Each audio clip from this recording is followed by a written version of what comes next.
Morning, everybody. Oh, goodness gracious. See that? It's confusing me. Morning, everybody. How you all doing? It is Saturday, the 10th of January. Goodness gracious. Time flies when you out here working, trying to pay them damn bills. I apologize to me silence this thing. I thought I had silence already. Anyhow, um, in Alabama this morning, the kids, all of their birthdays are in January. So the middle, he starts it off on the 12th.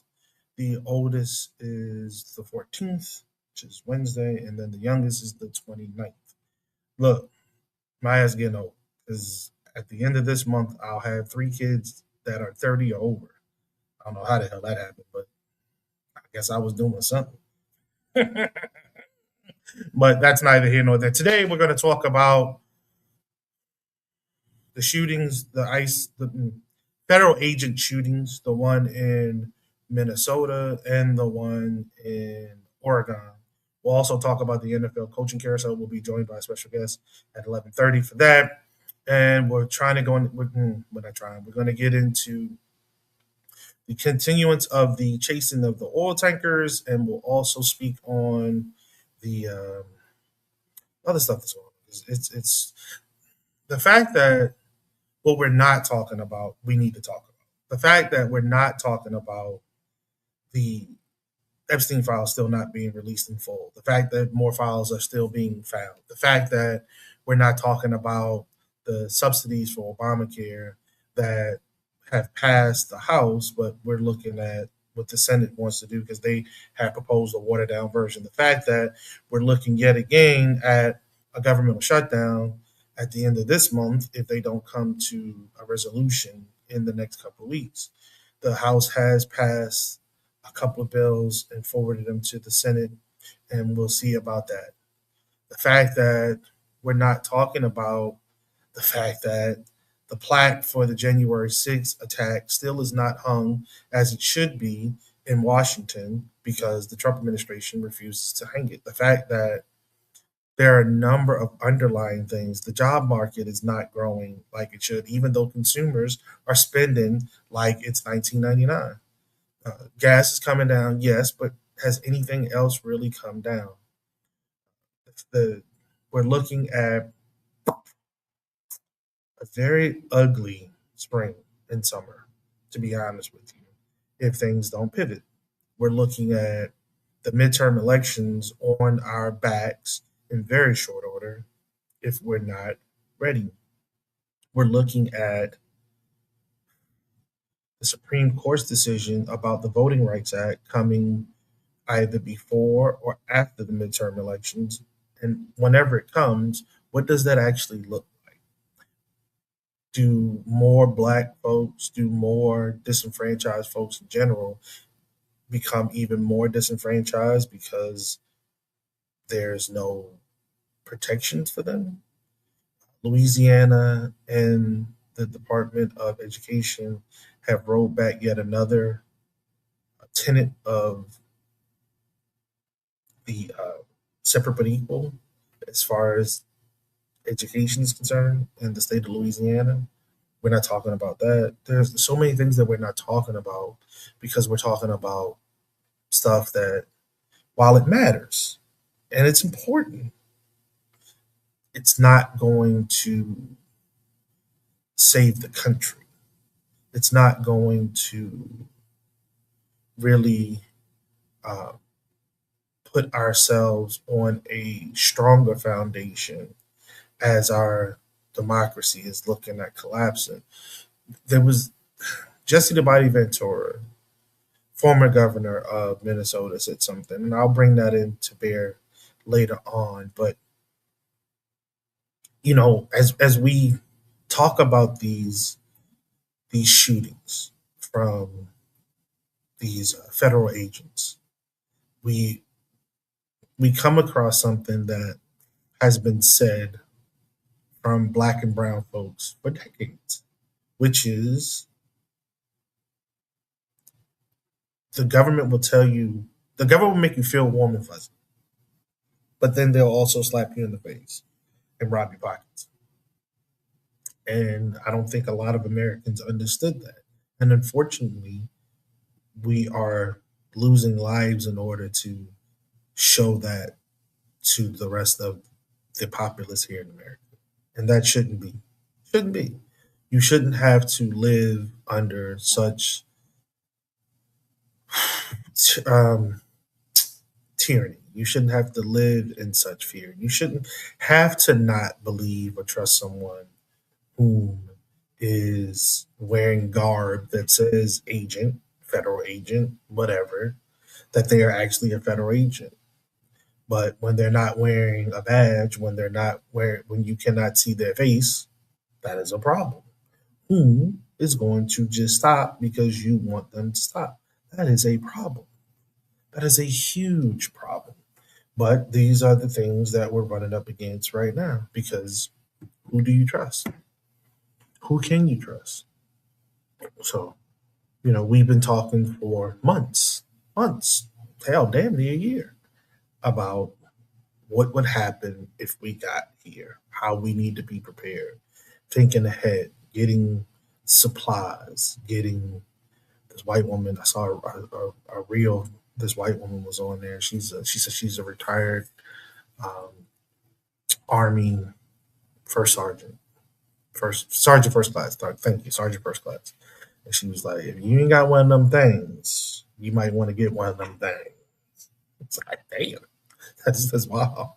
Yeah, but again, this is what we cash, guns, ammo, food, heat source, emergency go bag, passport. This shit is crazy out here, man. It is absolutely crazy. And who's next? That's the question. Who's next? Because when stuff like this starts, there's usually not a stop until it's fully stopped. And are we at that point now where it's gone too far? Where we've gone too far? Is it really too big for us to wrangle back in? Or is it still up to us to stop this situation, to really get out there and vote? Because voting is still important. Your vote actually matters and it counts. If it didn't, people wouldn't try to steal it. If it didn't, people wouldn't try to prevent you from voting. If it didn't, people wouldn't pass legislation or try to pass legislation to curb you from voting, to discourage you from voting. If that didn't matter, they wouldn't talk about it. It wouldn't be a thing. Uh, and there are detractors that say that's all a hoax. Okay, that's a very expensive hoax, very expensive hoax, and but that is the power that we all have individually. Even if we choose not to go at it collectively, we have it individually. Elections have consequences. We're living through the consequences of this election. Hopefully, we will truly learn something from this election and we will not make the same mistake during the next election, and the election after that, the election after that, the election after that. Unfortunately, we have shown as Americans that we have a very short memory. And when things don't go our way, we tend to go the other way in a manner which can be very detrimental to ourselves. We've put ourselves in a very precarious situation right about now because of the choices that we've made with our vote. We need to be real about that. We need to face that and we need to seriously think critically about that, not just emotionally, but critically about that. I saw a clip just the other day, seen a clip many a times, but it was of the young lady, the Latina in Florida, whom was parading around the stage saying Latinas were Trump. We love Donald Trump, we love Donald Trump, but then her husband was deported not too long after he got into office. Be careful who you align yourself with. They can snap back and bite your ass. But next personal thing I wanted to get into before folks start joining in, which is I've had a couple bad food experiences here lately. And I don't know about you, but I don't. This seems to be a common thing going on right now. First and foremost, I remember a time when if you worked in the food service industry, you could not wear a hairnet. You had to wear a hairnet. So I was out with my team week before last. No, no, it was last week. It was last week Friday, and we had lunch. And as we're eating, I noticed the hair in one of my guys' food. Said something about that. Today I go out to get breakfast, hair in my damn food. I don't get it. What's up with that? That is just disgusting, you know. And you think I'm not going to blast you on Google? You think I'm not going to give you a bad review? You know, it's service was great, place was clean, but how do you pass that up? I don't want that. Then yet again, and I've said this quite a few times actually. I am just not impressed in general with the food down south. So I'm again in Alabama today. Ate dinner last night. It's not good. It's not good. Had breakfast today. It's all right. But dinner last night wasn't horrible. It was okay. But when you think as an up north kid, because you always hear good down home cooking down. Well, what the hell is down home? Down home is in the damn south. You come down here, you get some just regular ass foods. Like what the hell y'all? What the hell y'all been eating at? What y'all talking about? This shit is not good. It is okay at best. Hell, I've had much better food up top. Now you go to New Orleans, that's a different story. New Orleans is a different story. Charleston, South Carolina, different story. Totally different. Those are food cities. You gonna eat good in Charleston. You gonna eat good in New Orleans. But any place else really is like, maybe, maybe not. Hopefully, I can find some better food tonight. Looking to take my son out to dinner tonight. He'll be 31 on Monday. Look, you got three of them. You got to remember this shit. He'll be 31 on Monday, so I'm looking to take his ass to dinner tonight and then cut him free because I'm your dad, dog. We ain't doing that shit. I'm not partying with you. We'll sit down. We'll have a meal. We'll have some conversation. Blah blah blah. Boom. Hey man, do with your friends. Enjoy yourself. Be safe. That's all I ask. Make it to your 31st and many more. God willing, creek don't rise. Keep it pushing. Call me if you need me. That's it. That's what I'm here for. Um, but yeah, uh, there's a gun show this weekend though. I was talking to Rodney the other day. Told him definitely I needed more ammo because I need more ammo. I'm looking to get. Said I wasn't gonna get nothing else, but I think one more. I think I'm gonna do one more thing, and hopefully that will be it. Because there's not a whole lot that I want or need at this point. And one of the things that he and I have been talking about is when you get too many things, then you have to have too many different ammunitions. You know what I'm saying? And that shit it's too much. It really is too much. You need all these different magazines. You need all this different ammo. That stuff is heavy. It's bulky. It's not ideal if you need to grab and go. You want to not necessarily compartmentalize, but you want to keep your selection down to as few as possible. So if you need to boogie, you can boogie, and everything that you take with you can be used across multiple platforms.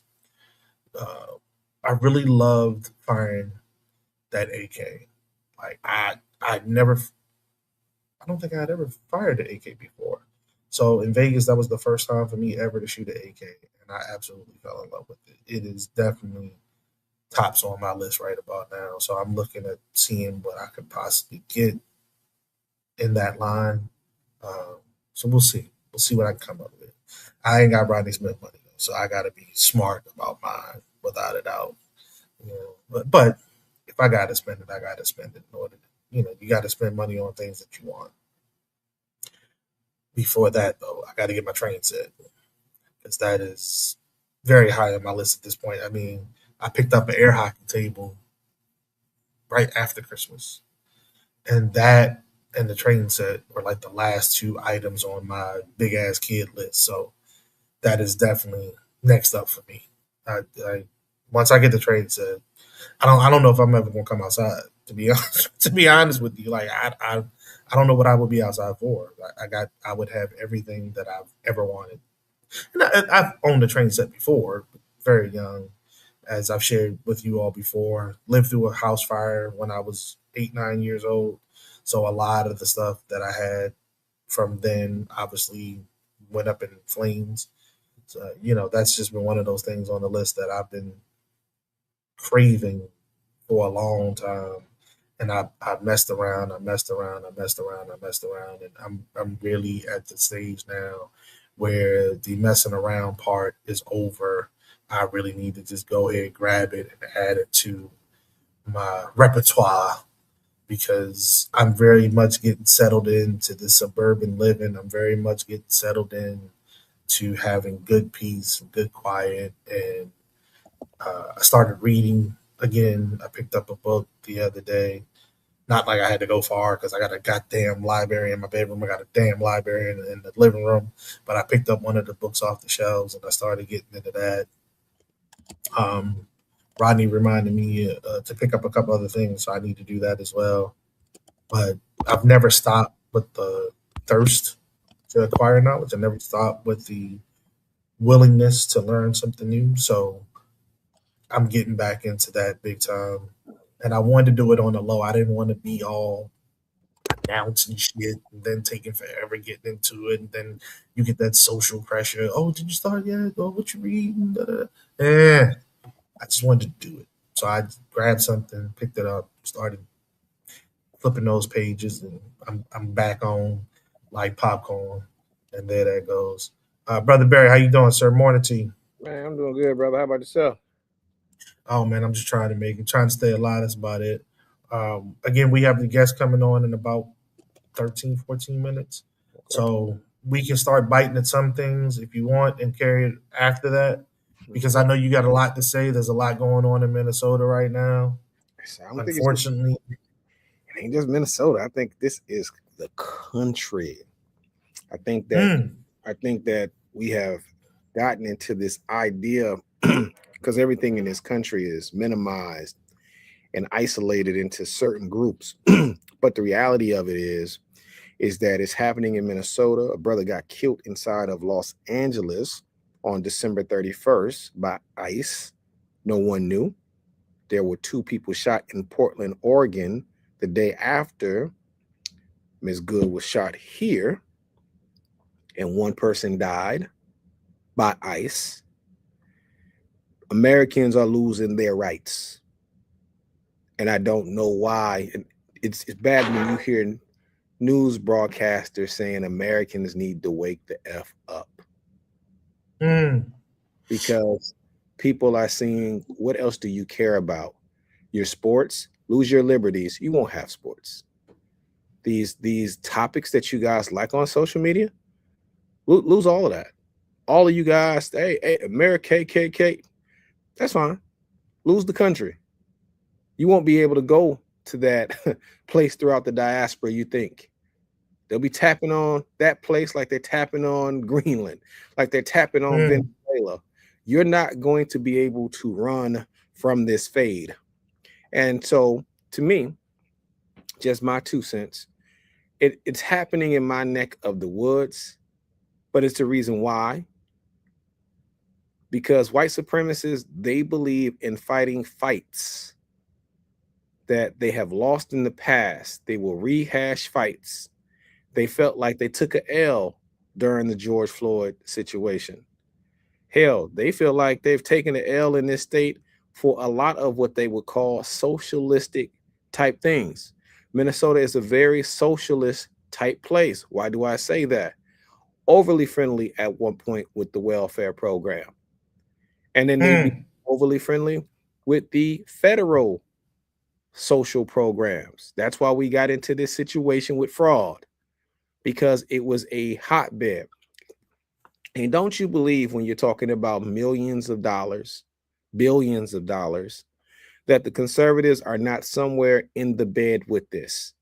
The idea that the people who talk about capitalism 24/7 have their hands clean when it comes to things like this. And if you know the history of this country and you know the history of the Republican Party, you know that they project more than anything else. So I know people think it's just here, but this has been going on in Chicago, in Newark.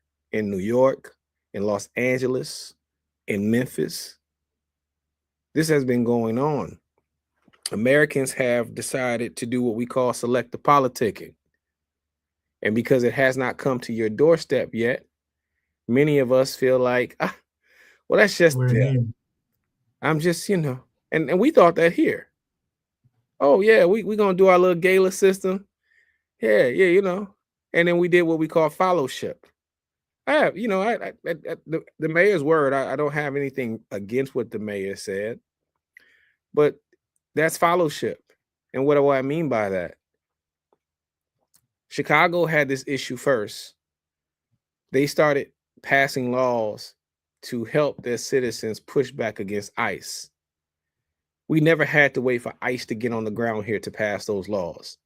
Wherever you live, your local government, your county government, your state government does not have to wait for ICE to arrive to pass laws. You see what's happening in Philadelphia right away. They're telling you, they're setting the tone before ICE gets there, just in case you come here, because they know they have a large immigrant population. You should look at your elected officials, wherever you're at, if you're watching this, and ask, why aren't they being preemptive? And it does not matter how big the municipality is. Why are they not being preemptive? Why are they not saying, we are not going to allow you to come into our city and racially profile? We're not going to allow you to come into our city and wear masks on and hide your face. We're going to let you know if you shoot someone, break someone's arm, violate any right that would be considered a broken law by your statute or our statutes, you're going to be arrested.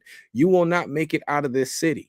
We're going to have our police officers arrest you. And if it has to be a stand down, we will radio in to other cops in surrounding cities to deal with you. That's how leadership works. Fellowship waits till it happens. Got to get punched in the face first before you're mad. I was mad at the first few MFs that you called me. I was mad at the idea of your body language towards me. I'm not going to wait for you to punch me before I get upset. I'm mad at the audacity that you feel that you have the nerve to violate any of my rights. That's leadership. This fellowship thing that's been happening around this country, and we're looking at it. And I want to make this clear about Miss Good. Miss Good was going home. No one needs to sell these stories on the left or the right. She was not there worried about what was happening with ICE. That is a one-way street that they were blocking. If you live in Minneapolis, you know that Portland, you head south. She needed to make it to 34th, which she was right there. She was a quarter away from the turn that she needed to make to go home. She makes that turn. She goes down 2 blocks and she makes another turn and she's at home. I know that neighborhood. I grew up in that neighborhood. That is my neighborhood. When folks say they hood, that is my hood. That is really my hood. She was trying to go home. She dropped off her child at daycare. This has nothing to do with that weasel ass president, the Homeland Security bozo, or that stupid ass vice president. Nothing of what they're saying is true. And I don't know why people are debating it. I don't know why people are adding to it. Listen, when you are in a one directional street and you got to veer over to the left and she's letting people go around her because she knows where she has to go. And she states, I'm not mad at you. Yep. She's waving people around to let them go.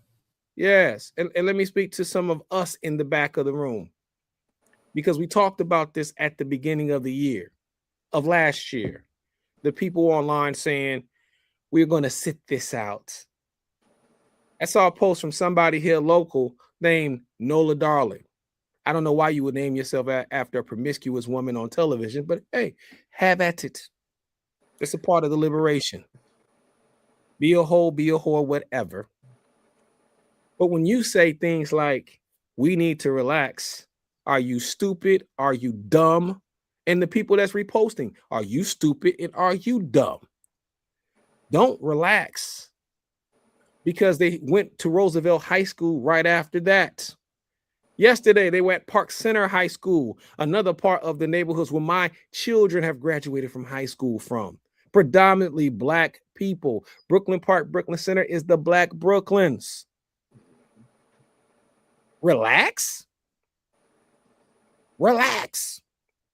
See, this is the thing. When you talk about patriarchy versus matriarchy, if the matriarchs are going to make their way to the table, you don't take a powder break through war. When someone wages war, you don't get to say relax. And brothers, guess what they started to do last night?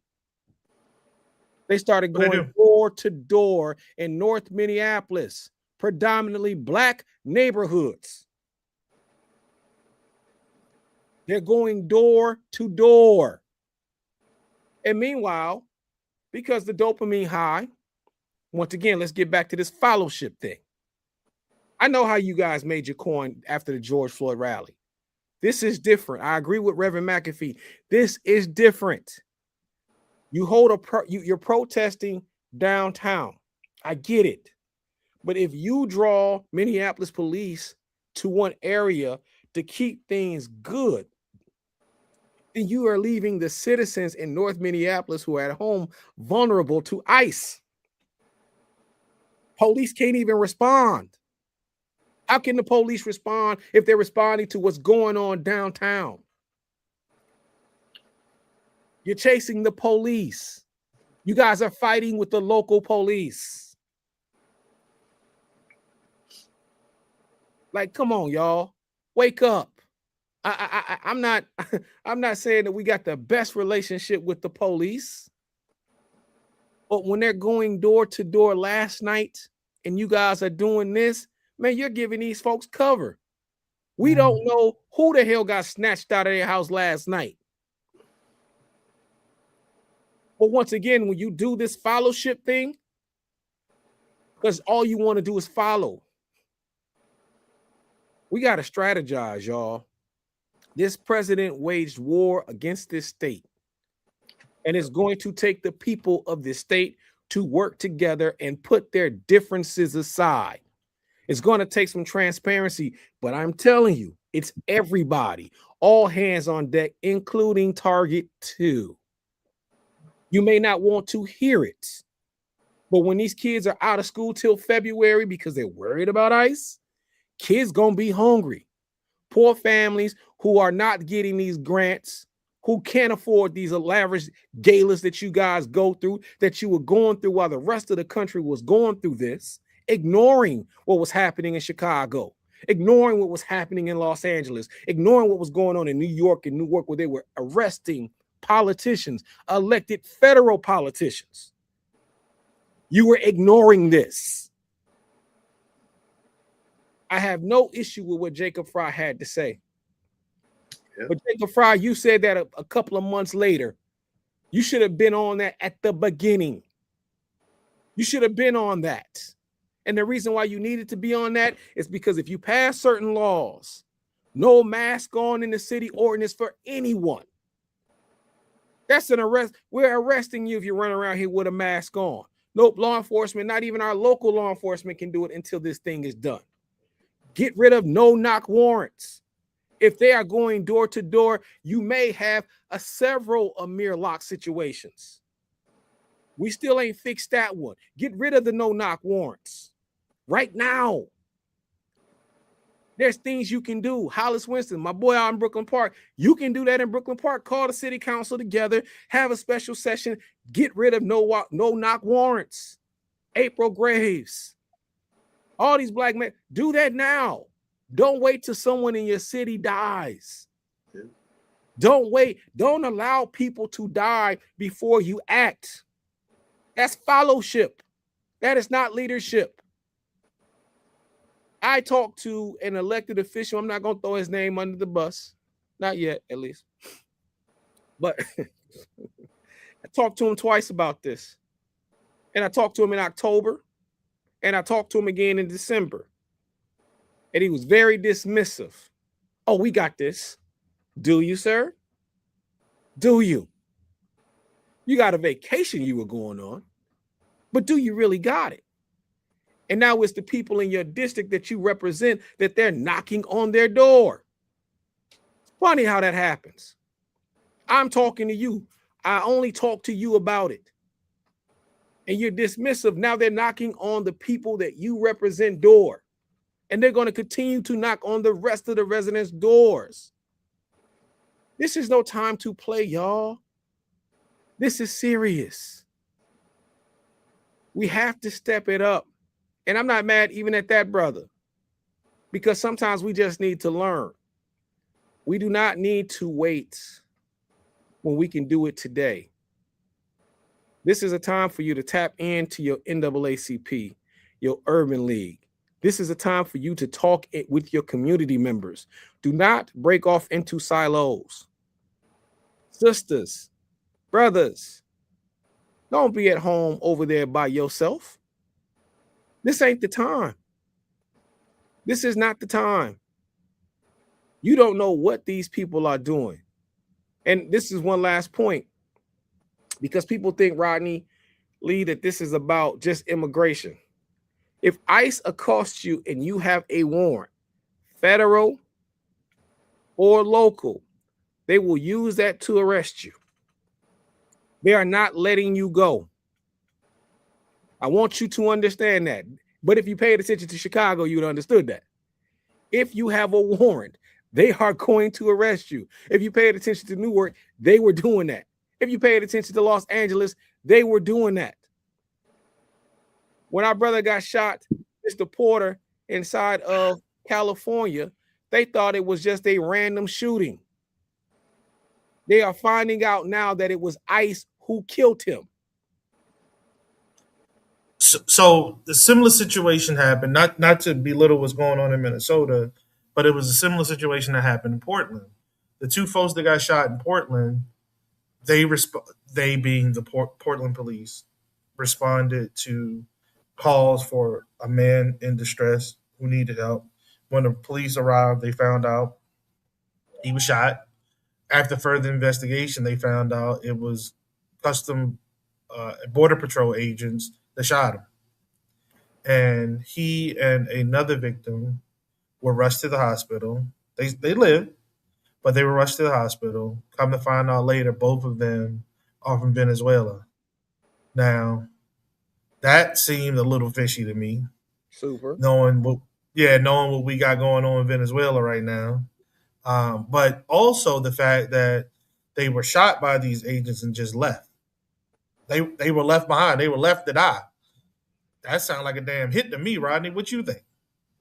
Well, first of all, it's against the law to leave a person that's, whether you shot them or not, if a person is injured, you're law enforcement, but especially if you're some form of law enforcement, you're supposed to render aid. Even if they were just shooting at you, you're supposed to render aid. No different from you and I in combat.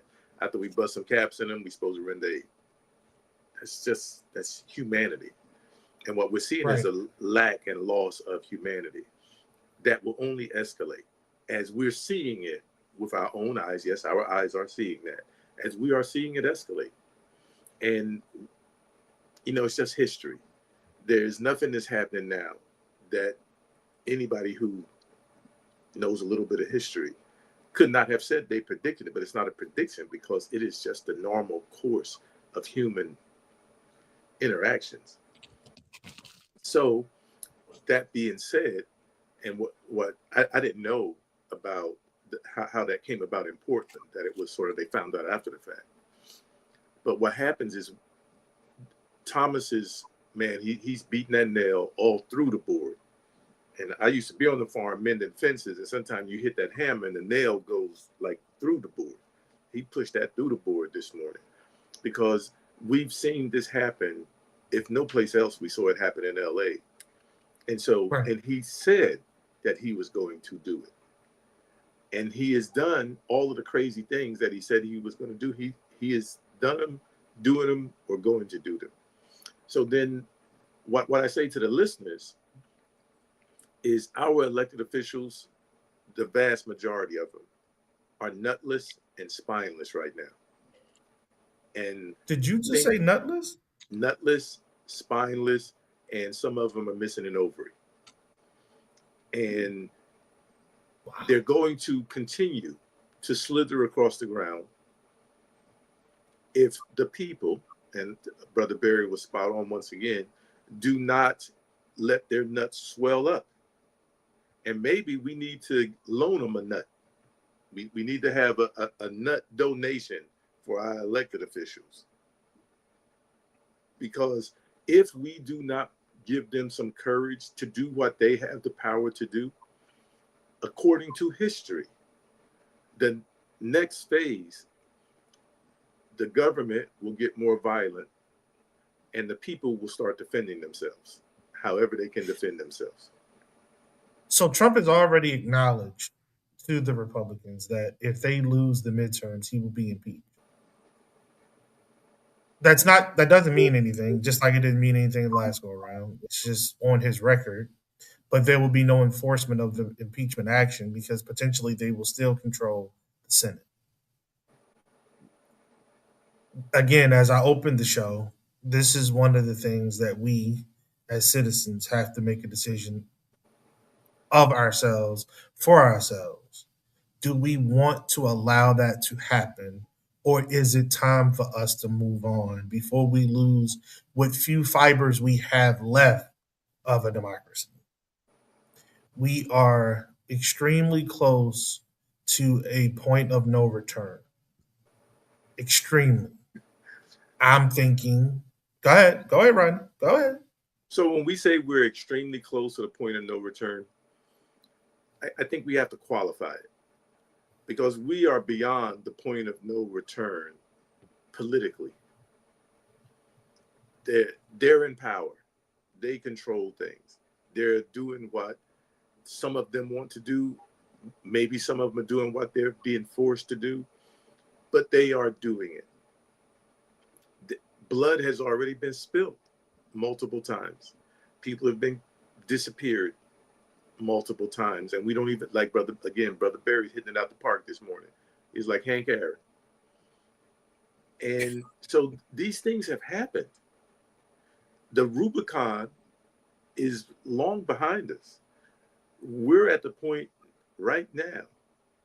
This is the point where in World War II you had the French resistance, the Polish resistance. That's where we are.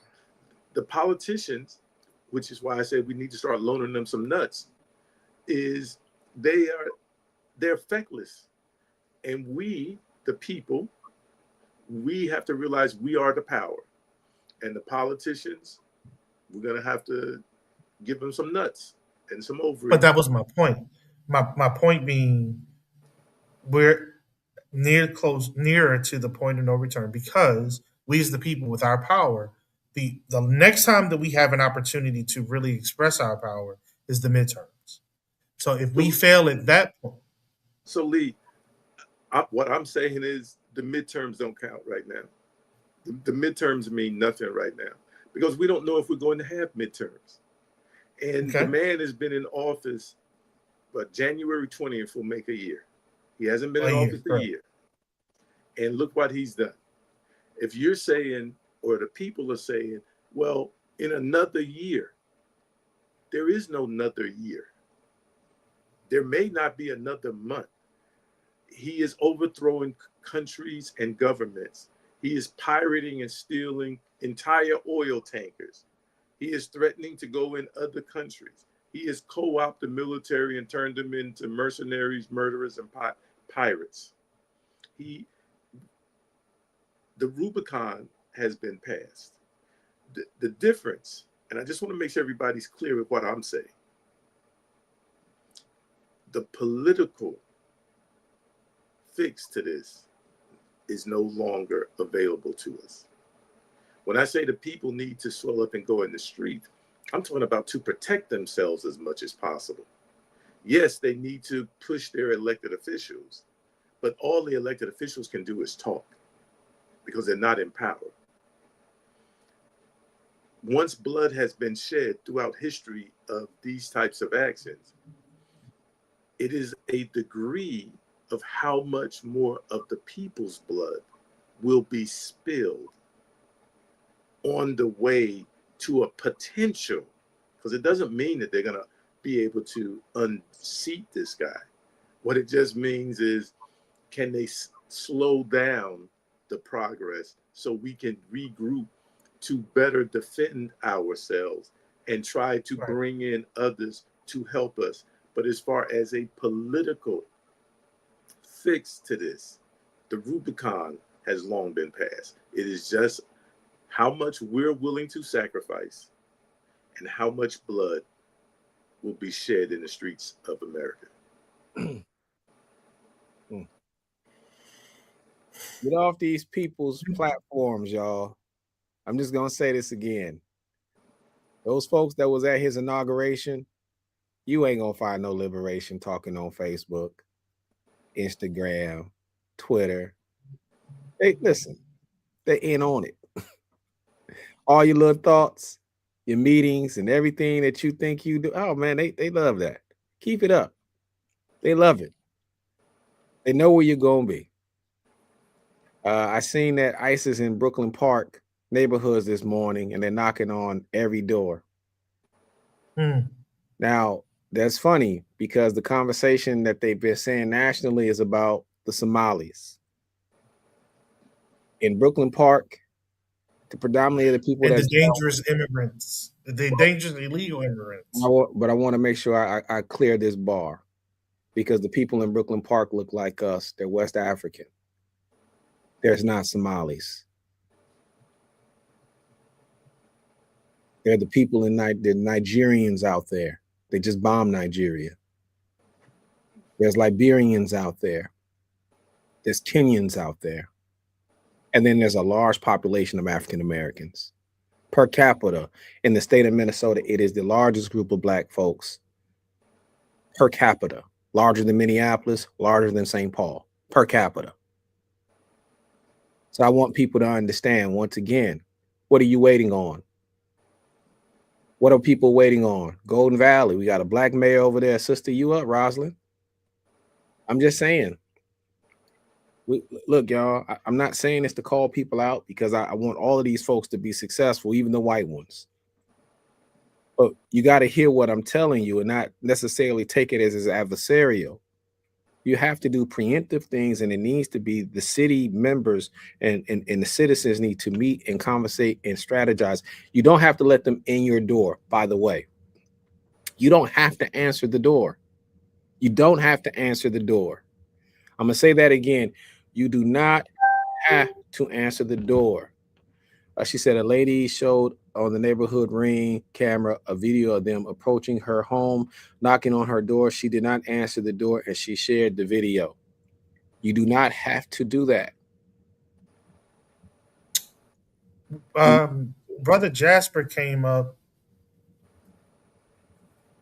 Brother Jasper, I'm not sure if you actually wanted to join in the show or not, because the way you came on, you're backstage. So if you do, show your face for at least a half a second. I'll know to bring you actually up. If not, then we'll leave you where you are so you can hear the show and enjoy. But yeah, we going back to your point, Rodney. So I understand exactly what you're saying. I hear you clear. I don't think most people understand or are prepared to be out in these streets, to be about their families, their neighbors, and themselves. So I'm not sure about that part. I don't think most people. I don't think most people are in the know of what they can or cannot do. As to Brother Barry's point, you don't have to allow them in your home. You don't have to answer the door. I think that we still have a very polite whitewash view of America and what it's supposed to be. We have a stance or a standard of law enforcement folks being on our side, and we should be supportive of them as a whole.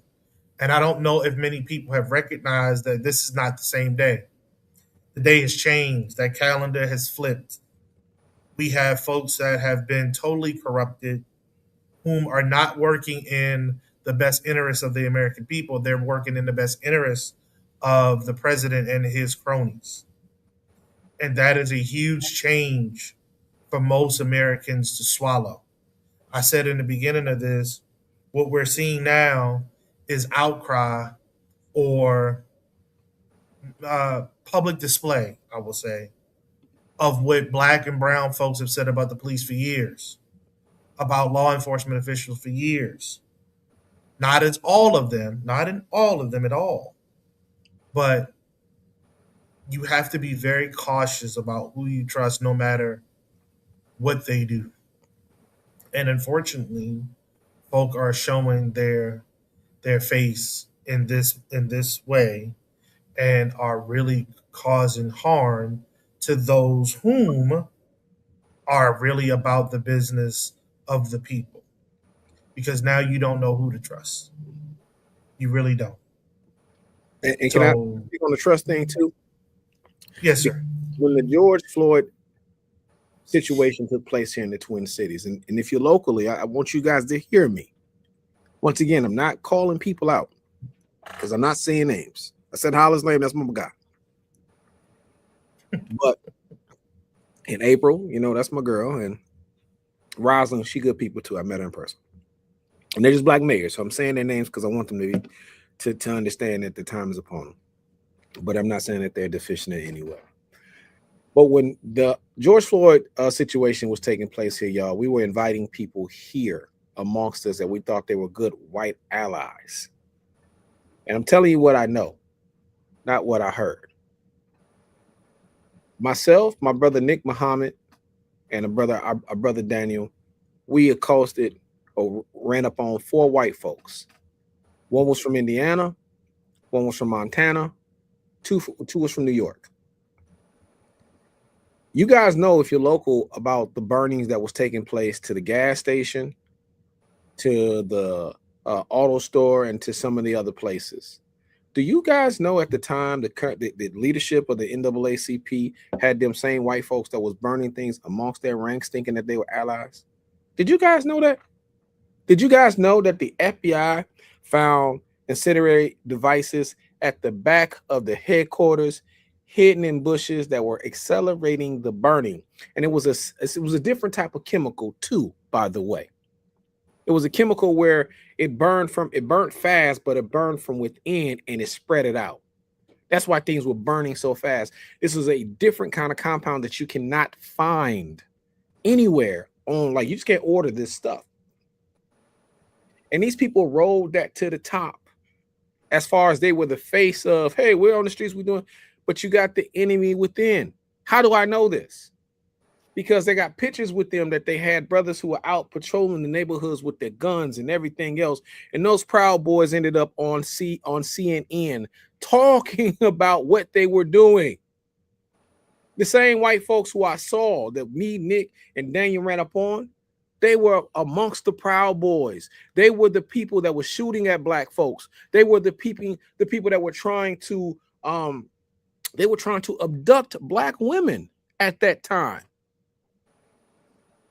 I just want you guys to understand, this ain't the time for kabuki theater and people playing like they know something.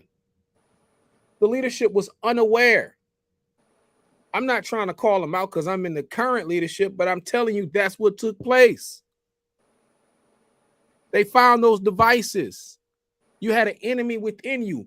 You guys think that you are going downtown, being amongst folks. Y'all don't know who them white folks are. They're busing those people in. They'll send those people in so that the city will burn, so you won't have nothing, and they'll blame you. They will blame you.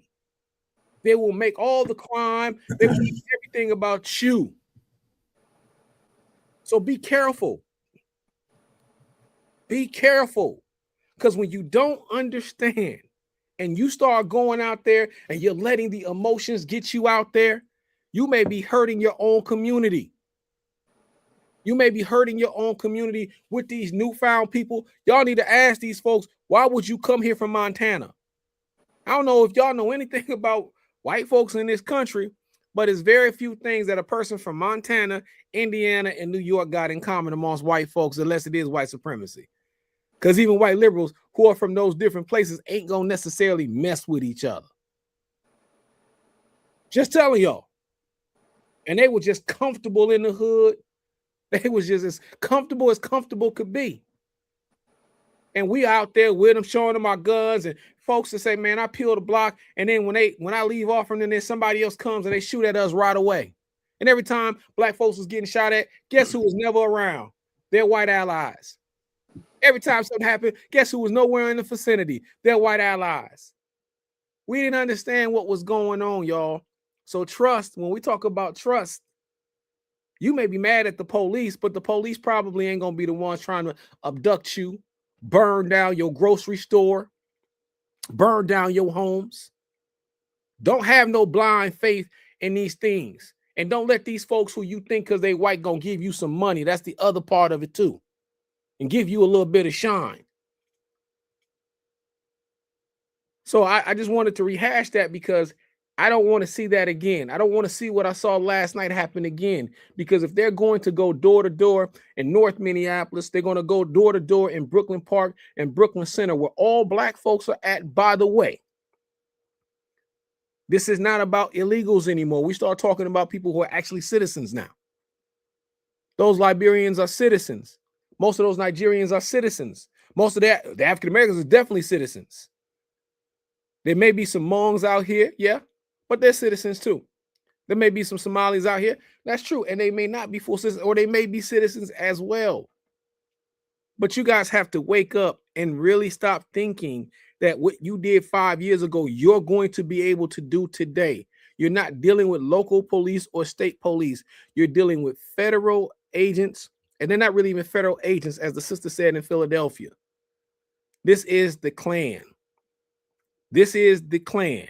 This is the new age version of the KKK, and they have federal clearance.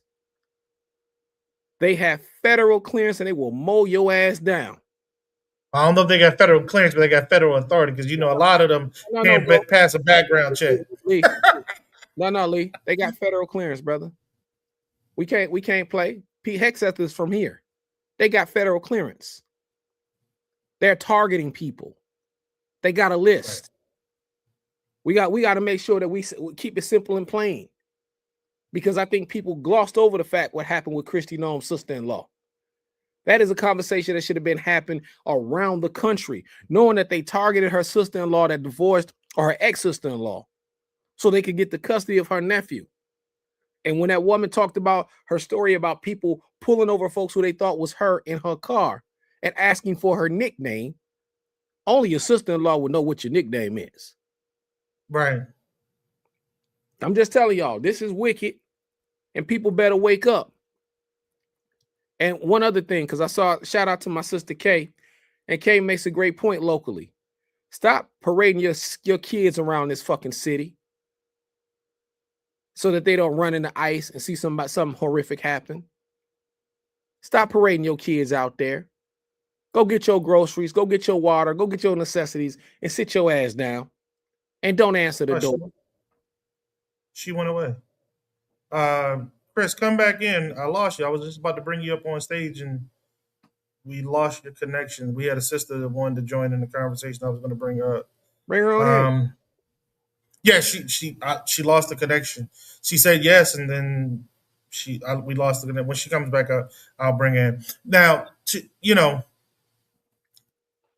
Rodney, you said some time ago that this is about us, that we would be next. We would be the tip of the spear, if you will. They were going to start with everybody else, get everybody used to the idea of them moving, shaking, and then start to go after us later on. Folks, if you're not seeing how that could happen, you definitely need to take the crust off your eye, because it could happen. It could happen very easily. As we were talking last week before last, when they were talking about going after the Haitians, you put a Haitian up against the African American, and there ain't a whole lot of difference, because we are one people. They just got dropped off on the boat before we got here. That's about it. Mm-hmm. So, there was talk about walk around with your passport just so you can prove, all right, Doc, I got you. I got you, Doc. I got you. Look at that beautiful smile she got going on this morning. Dr. Chris, how you doing? Hi, everyone. Good I morning. love Peace. How you doing, sis? peace, blessings, wellness. Thank you, Brother Rodney, for always being inclusive and making sure the community has access to everybody. I want to thank you, brothers, for this. I've been looking for you, and I love. It cut off, and I said, he going in. No, wait, Thomas Berry, slow down. My thing's glitching. Hold up. I got to get in. Listen. When he on fire, he on fire. When he on fire, he on fire. Yes, they do have federal immunity. You're absolutely right. Yes. I get to, in my shame and guilt and working diligently in strategy for many, many years here locally and across the nation for veterans and patients, working with said entities and organizations that Secretary of Defense, before he was that, he used all of our people to get where he's at. We had the petitions for the Mission Act to get pushed. We had the names. My name was on it. So before he sold his soul, he was selling souls to get where he was at. Okay. He had been the exploitation. He'd been had that tattoo and saying it wasn't what it was. He'd been here talking that stuff. Been here. Everybody, like I was explaining yesterday on my platform, I was just naive, thinking like, maybe I'm wrong, And then today we see in Minnesota, I got the reports. I know where they came from. They're ex-military. They're ex-police. They're dishonorably discharged veterans. They're felon class 2, 3, 4. They're sex offenders. They are individuals that were the irrelevant, that needed relevance, that needed a place that they could snatch up quick enough to arm up all of the goons and the disgust of our judicial system that kicked out the unsavory. We kicked out the white, excuse where the book wasn't thrown at them, but it was thrown at the same man that did the same crime, right? So we took them and said, give them a second chance for reentry, snatch them up and give them employment, right? Not Billy. Not Billy. Billy's a good guy. Billy and Tom absolutely need an opportunity right now because he's a good guy, just like misunderstood. Misunderstood, and our judge, our senior judge, was misunderstood. A reckless young man, just had too much to drink. 1776 as the alcohol limit for them. We make excuses for supremacy to reign in this country, for the reality of our oppression to keep them rich. The systemic oppression is necessary for the fibering of colonization. You can't have colonization without capitalization, without slavery being a part of it so that they could capitalize off of those said monies they didn't have to pay out. Hence why your income has never went up when it comes to you working in these systems. So why would they pay them over average? Let's get into it.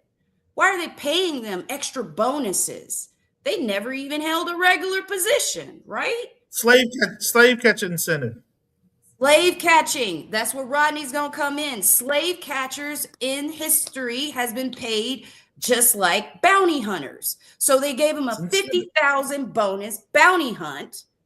They went and they had on the registry of every single domestic terrorist KKK organization. They used the data to go select them. They targeted our criminals that were in society that were safe enough. They employed them, and then they gave them immunity, knowing that they weren't mentally sound and psychologically publicly safe for the community. But we're not going to get into that part, because then that means that we have to hold the government accountable for the justice in insecurities that they place upon us. Those justice reforms were never built to make a stable, equitable experience. It was always meant for a moment like this to occur so that they could capitalize again off of whatever said population. We never broke the cycles of domestic terrorism in this country. Therefore, we got now the KKK's grandkids. I grew up in Jim Crow. I grew up in agriculture. I am Black history. I come from a century-old Black farm. I am a farmer. That less than 1%. I just live in Vegas. So when I listen to them sit here on this side of the world, talk about land, what did he say? Land titles? I said, wait a minute. So we gonna give you all the assets, all the goods, catch them up, get all these people in subpopulations over here. Listen to the play. Listen to the modern day repeat play. So anyone that's arguing or trying to rationalize something that is historically known, know where to put them. Stop wasting energy when you need it, when it's time to fight. They're not going to outright come at you in the slightest, in the efforts of, unless it's a wild one. We see that now. You get the rash, wild ones that, are loose, and they come in and they're like, oh, let me see what I can bait. They have certain people that are out there baiting us for martial law to come into place. I know, Thomas, please jump in whenever you're ready. I'm not the kind of sisters like, don't cut me off. Cut me off. Let's go. Let's go. I see you. I see your spirit. Come on. Hey, well, listen, here's the thing. They're saying they're doing it for the culture. I want you guys to hear the tagline that they're saying about their culture. They're saying that they're doing it for their culture. When they say they're doing it for their culture, they don't mean that if you're a Muslim in the military, that ain't for you. If you're African-American, anything from the diaspora, you ain't about that culture. They ain't talking about you. If you're a Latino, they're not talking to you. Asian, they're not talking to you. They are doing this for their white pigment. That's what this is about. The white replacement theory. That's what this is about. And you Negroes are still online talking about 50-50. And y'all don't like each other. Are you stupid or are you dumb? I'm just telling y'all. They sat back. Traumatic slave syndrome. That's what that is. 100%. And they sat back and watched you play yourself. And look, we've been talking about this on this show for quite some time. We've been talking about the red pill and the feminist thing and that whole piece for quite some time. And we told you, Donald Trump reads algorithms. He is an algorithm president. Whatever you guys are talking about on social media this week, it's going to be a part of his speech. Yeah. He knows this. That's clickbait, ho. That's why he knows that Black folks, remember, Black people, they understand about being criminalized. That's why because that's what the F you were talking about on Instagram. That's what you were talking about on Facebook. That's what you were talking about on X, because you niggas like to joke and play too fucking much. That's the problem. And you can never leave as a jester. Nobody cares about your entertainment and your fragility of how you hate your people. So he's going to feed you everything possible because he knows you're a self-hating, self-loathing, destructive person. They understand that. That's why they can't wait to show you some of these brothers and sisters online. Mark Lamar Hill, shut the hell up. You talked about Jill Stein. You're running the same play on sister in Texas right now, talking about fucking Palestine. Nigga, is you crazy? I'm just being honest. Stephen Hill, shut the hell up. Stephen A. Smith, shut the hell up. Nigga, what is you talking about? We got to start asking these questions about these Black folks. Okay. We are, hold on, Lee, because we let these. I got you. These people are really torpedoing our people and giving folks convenient excuses to take a seat. We are not talking about that. We are literally allowing these people to play this game with our folks, and then we'll say, oh, that brother got a job. Or they gave Charlemagne $200 million. Charlemagne was online playing that same damn game with Kamala Harris. He ain't no goddamn hero. I don't care about what podcast he can get you. Charlemagne played that game too. And he allowed Andrew Schultz to sex play Kendrick Lamar. We got to be honest about the people we're putting in front of our folks. Van Jones is another one. I'm just telling you, you can go down the list of these people. And we're constantly playing and we're constantly acting like, oh, that's okay. And Rodney's right. There's no room for error. We're not saying we're at that point. We're beyond the point. You get beyond the point. When you start seeing people getting snatched off the streets, and you start seeing people being murdered, you are beyond that point. And we have to be able to say it, Lee, because if we keep all I was gonna say was Stephen A is protecting his bag. Remember, Stephen A is trying to diversify. Bro. I'm not giving his bag though. See, that's the point. I'm not giving him. I'm giving him an excuse. Hear what I'm saying though, bro. We gotta stop making that bad conversation, because my daddy told me a long time ago, you'll never break the bank. People around here were just arguing in Minnesota last February through Black History Month, making themselves look stupid over hundreds of thousands of dollars amongst black folks. You didn't know the Somalis were stealing billions? And you out here fighting with each other during Black History Month over hundreds of thousands, because it's always about this funky ass bag that we keep talking about. And your bag ain't big enough. I'm not disagreeing with you. I'm saying he's playing that role just so he can protect his bag. I don't respect it. I don't agree with it. I don't agree with it. I'm just saying that's what he was doing. I agree with both of you. Ma'am. I agree with both of you. And I'm going to tell you why. It's not about right or wrong. This is post-traumatic slave syndrome played out in behaviors. We don't want any more excuses. Like Thomas said, I'm tired of hearing the excuse that, oh, I got to protect myself. You had money. You didn't need to exploit Black lives to get more money. Just because you want to exploit yourself and pimp yourself out, don't bring us in that. Just because they want you to be a plant, talk about your own family you want to throw under the bus. Leave our Blackness out of it. You want to go and twerk and exploit young girls? Be the pimp and the madam that you are, and do that on your own to your own family. Don't bring us in it. Because until we stop clapping for what's tearing us down, you ain't got nothing else to talk about. So every time I see a divide, I see a Black man or a Black woman tearing down another Black person on an algorithm while knowing we got a president that's an algorithm hoe, okay? What are you doing when we've told you to stop playing these games? The mental distortion and spiritual dissonance is unreal. I'm not looking to save everybody. Harriet was a commander. I run things too. My people ain't finna be the slave to this mess. Don't get caught up in it. Everybody can't be saved. Know your way. I don't have time when I'm at war to sit down with terrorists and tell them to stop being evil. If you chose that side to be delusional, stay on that side and keep your family in the delusion. And I agree with what he's saying. You want to be a part of manipulation game, keep us out of it. It's that simple, man. So we got to wrap this piece. Doc, if you want to stick around, that's great. But there were some other things we wanted to talk about today. One of them being the coaching carousel. I called somebody in to talk about that. She's on with us now, and I just wanted to get to that.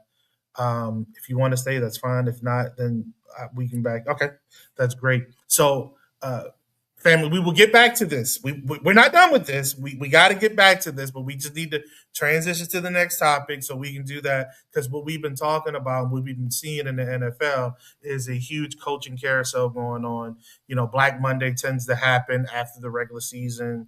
And finally,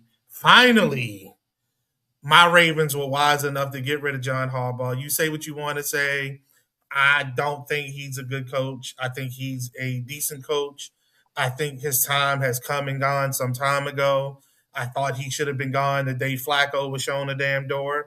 I don't know why we extended Flacco. We should have extended and traded him, or we should have just cut bait and moved on, just like we did the last Super Bowl quarterback that we had, which was the smartest move for the organization. Bringing Lamar in with his talent and skill set, we've never really maximized that, in my personal opinion. I think that Harbaugh should have been gone after the second most third season of Lamar. We're 6, 7 seasons in now. He's suffered more injuries this year than ever because the offensive line is just trash and weak.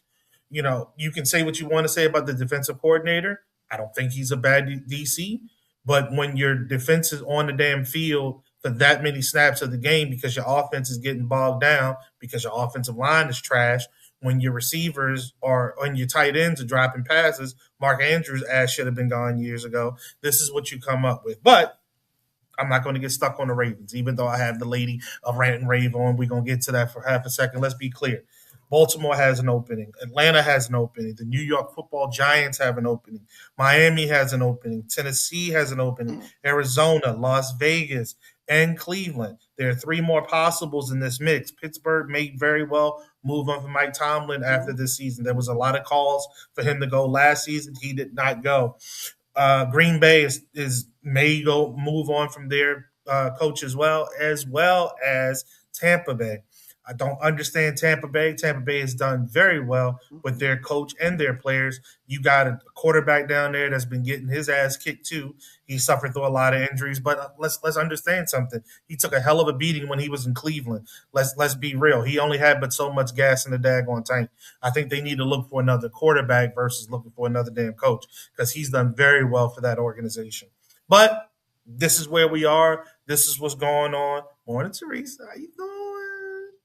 Hey, what's going on? Gotta take yourself off mute because we can see you, but we can't hear you. So as we go, and I want to specifically talk about the Ravens because that's my team. I'm pissed. Why did they bring in Stefanski? That was a waste of time. This dude has not been a good coach in Cleveland. We understand with him and Shiloh, not Shiloh. Shamar, thank you. Shamar, yeah, have gone. Shador. I'm sorry, Shador have gone through in Ohio. I appreciate that, bro. Have gone through in Ohio, in Cleveland. Why would you even entertain him in Baltimore? Then you look at other players being Clint Kubiak. I'll get to the front runner. Brian Flores, Chris Shula, we already talked about Kevin Stefanski. Here's the interesting one. Marcus Freeman. And this is where Thomas Berry gets involved in this because, yes, Thomas, I know I would hate to lose him at Notre Dame, but I would love to gain him in Baltimore. You're talking about a young coach that has put together a winning culture based off of defense. He's recruited great offensive coordinators. I think this is a match made in heaven, to be real with you. I would hate to lose him at Notre Dame. Thomas, but I would love for him to come to Baltimore. Wow. But the head dude, the chieftain dude, is Chris Minner. Chris was with the Baltimore organization a couple of years ago as a defensive intern, and he has moved himself into coordinator for a couple of teams, serving as the defensive coordinator this year for the Los Angeles Chargers. He's working for Harbaugh's brother right now. And I've always wanted him as our coach. Let me be clear about that. I always thought that he was a better coach than his brother. Let's be clear. I will never, ever, ever not say that clearly. I think Jim is definitely a better coach than John Harbaugh, to be honest with you. But anyhow, what do you think? What do you think moving on from Harbaugh was the best decision, sis? How you doing? I'm doing well. And hello, everybody. It's long overdue, like you said. Harbaugh, Lamar saved him. Yes. Quite a few times. The thing with Harbaugh is, like you say, he's a decent coach. I won't say he's all that. He inherited an already established organization. When he came, correct, his work wasn't hard. He deflated a lot after getting here. Then we move on from Ozzy to DaCosta. That wasn't a good move. I don't know where we came up from with DaCosta, except I look at Hamilton. After Hamilton, Queen, and no longevity, nothing really to brag about. I think Wiggins is going to be different. Harbaugh is the head coach, which means they're like, well, he's just a coach. No, he's on that practice field. He's on that playing field. And if you and I can see that offensive line, yeah, we know that's trash. But you also have Humphrey and Wiggins just being burnt toast every week. What are you doing on that practice field? Because what you practice is what you're going to do game day. So you're that coach. I know it's besides the inner team practices, it's all Ravens. So you see these flaws in position coaches, everybody. Nobody changed anything. So, of course, I wanted us to win the AFC, if nothing else, because we weren't going to go any further. But, correct, just like the Steelers won't. But it's just, if you don't make changes, you're going to get the same result. Harbaugh was the same result year after year after year. Well, and my biggest beef with him is veteran players didn't want to come back to Baltimore. That's a huge statement about the coach. You're talking about you got Calais Campbell and Matthew Judon playing in Miami right now. Miami wasn't going anywhere. Why the hell would you stay there instead of going to a contender in Baltimore, knowing that Baltimore's biggest issue isn't the secondary, it's up front. You're not getting any pressure on the quarterback. So you're gonna get toast if you're out there being burnt if you're being thrown at every damn play, you're going to get tired. That's a natural thing. You can't last forever, right? So we know that last 2-3 years, we've not gotten a lot of pressure up front. Last year was a fluke. We did great last year. We had an injury on the line this year. At Metabike, he went down. So that was huge. Kyle Van Noy was hurt for a long time. Mm-hmm. Kyle Van Noy is older than dirt football years. I don't think he's going to come back next year, and that's okay. But again, we have no true pass rush there. I think not only the coach, but also EDC, Eric DaCosta, has a problem. Yep. This draft will define Eric DaCosta. If Eric DaCosta fails on this draft, if we don't get those studs early that prove early, I think Eric DaCosta will be gone either next year or the year after because the organization is really stuck. To your point, Harbaugh has not produced anything beyond getting into the playoffs, and then it's usually a first-round exit. What was that? Last year, we went to the championship, and we lost that. Again, Mark Andrews. And the year before that, Mark Andrews. Like, how the hell do we keep losing because of Andrews? Andrews should have been traded. You're not losing because of Andrews. You're not losing because of Andrews. Yeah, we're losing because of Andrews. I'm blaming it on Andrews, goddammit. He dropped the ball here. He dropped the ball there. He's a bum. He should have been gone. We should have at least got a 6th-round pick for the dude. Some value from this joker. And here we go, giving him an extension. Why the hell did we extend Andrews? If anybody, you should have extended Likely, let Andrews walk, because you can get a tight end from tight ends come a damn dime a dozen. You can get a tight end in the 5th or 6th round that's going to be cheap. That's going to be. You can. You know what I'm saying? But you don't let Likely walk. Now you're sitting on the potential of letting Likely walk, and Rosenbaum is gone. Rosenbaum is going to be gone. You think? Yeah, he's gone because we couldn't sign him to an extension. Remember, Lamar's due his money. There's too many people due their money. We're not going to have enough money to keep him. So we got the brother. Peoples, right? I think his name is Arenas Peoples, something like that. Now he's supposed to be the backup, and he did well during preseason stuff, so on and so forth. So I think we'll be fine with him. But yeah, he's gone. So what do? Stanley again. Stanley's ass is hurt or hurting. Again, this is another dude that we should have traded and got something for him. Yes. I don't understand Harbaugh's mentality of keeping pieces. He keeps the kiss asses. Right, there you go. Because he's lost the locker room forever ago. He lost the locker room forever ago. Everybody knew that. Everybody knew. You know what I'm saying? So I don't get it. Thomas, so what do you think about us getting Marcus Freeman in Baltimore? What do you think? As a kid from South Bend, leave us alone. Just saying. Just leave us alone. My hometown, we ain't got much. I know, right? But we got Marcus Freeman. And I know. If Marcus was smart, he would stay where he's at. The NFL is not friendly to black coaches. No. Okay. You look at what happened to Raheem Morris, and you look at and Raheem, they gave him Brian Flores. Well, Brian Flores as well.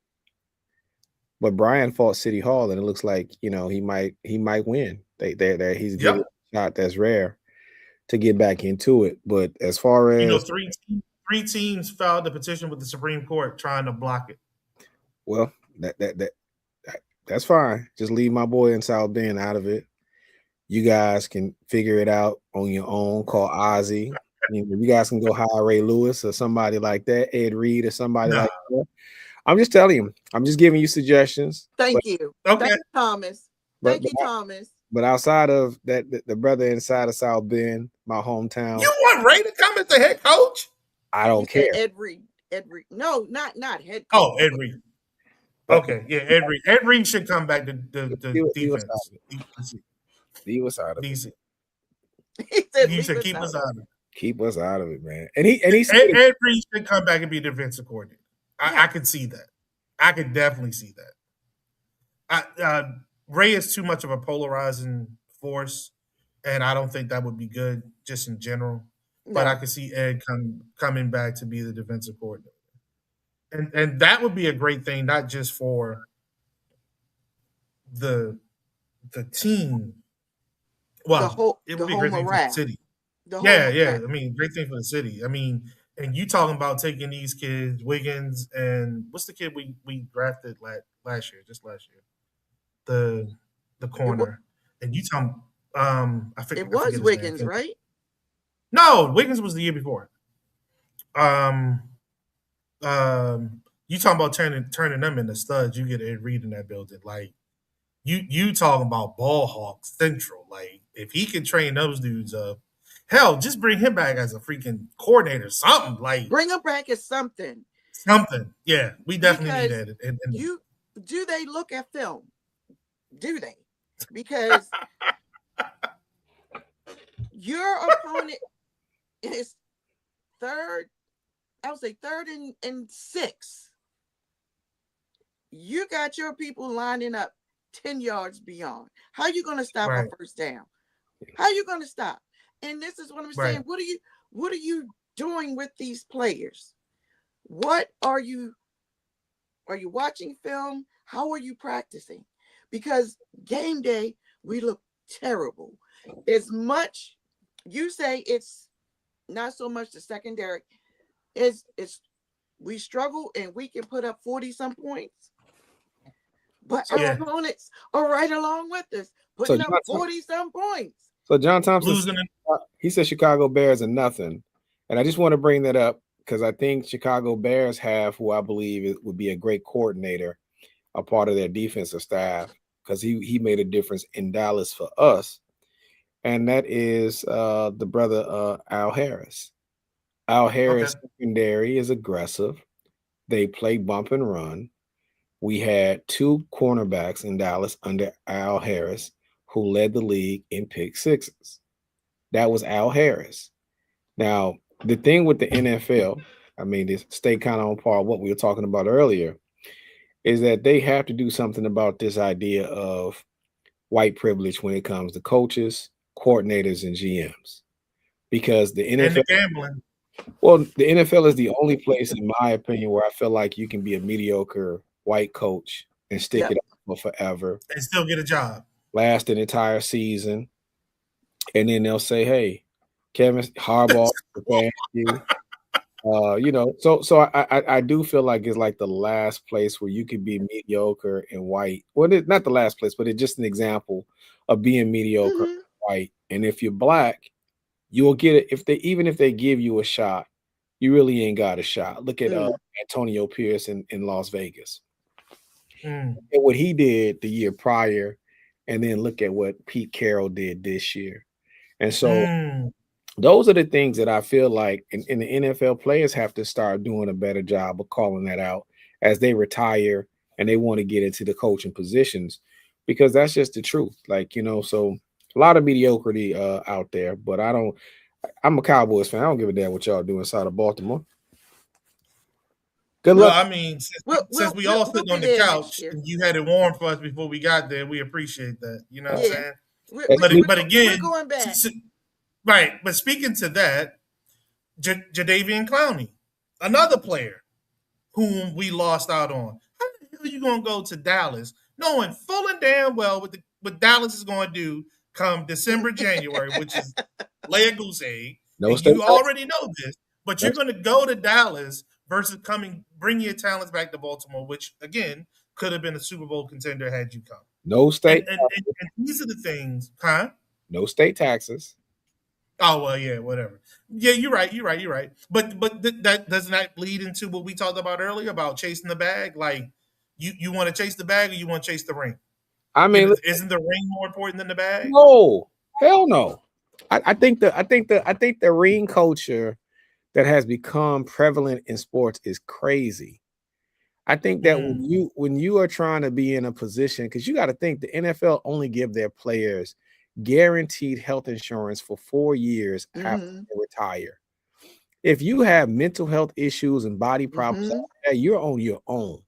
You can't, that Super Bowl ring, you can't get no more than $10,000 for that damn ring. I don't care if they said they spent hundreds of thousands on it. When we turn around and we say certain things and we're like, well, why this former NFL player just blew his brains out? He's been retired for 5 years. He doesn't have any medical insurance. And because he was chasing the ring, he don't have no money neither. Like, we have to understand that it's different now in the NBA. If you make it past 5 years, you and your entire family have insurance for the rest of your life.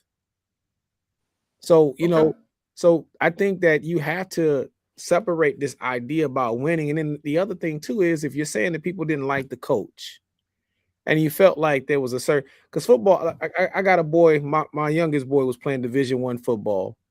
And my youngest boy literally said that he did not want to play football anymore in college. He didn't want to continue to play because it was too much like a business and not like cared about you as a person. And my cousin, who also went to Middle Tennessee State, which is another Division I, he said the same thing. I just saw a rapper who played Division I football.